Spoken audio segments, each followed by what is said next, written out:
Soy Mónica Gozalvo, investigadora principal del proyecto de cooperación al desarrollo titulado Red de Apoyo para la Salud Global, One Health, infantil en el ámbito de la educación higiénico-sanitaria y nutricional, también denominado por el grupo de investigación como Proyecto Umiña. Proyecto Umiña, ¿por qué? Porque Umiña era una princesa indígena que le interesaba mucho la salud y la medicina, y además de la justicia social y el bienestar de su pueblo, porque en este proyecto lo que queremos es generar apoyos, generar alianzas entre entes locales, además que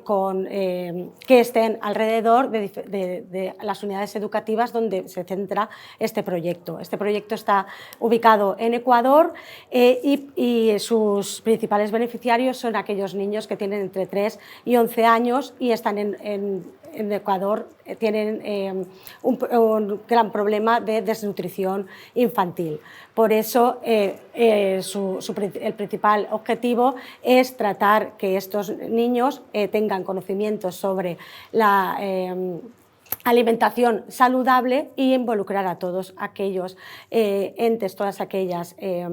organizaciones que estén alrededor de esas unidades educativas y que den apoyo a que toda esta situación pueda revertirse. Se han hecho acciones en 4 unidades educativas de Ecuador, en diferentes provincias, donde hemos impartido talleres a los docentes, a los maestros, para que sean impartidos después en los escolares y se acabe el colofón con una feria de salud donde los escolares, donde los niños, las niñas puedan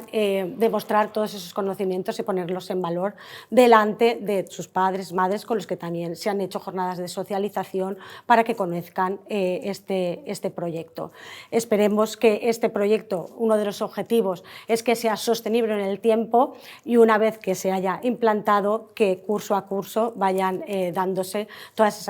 estas acciones, todas estas actividades y que no se pierda, no se quede en el olvido, sino que sirva para intentar promover también esos hábitos de estilo de vida saludables.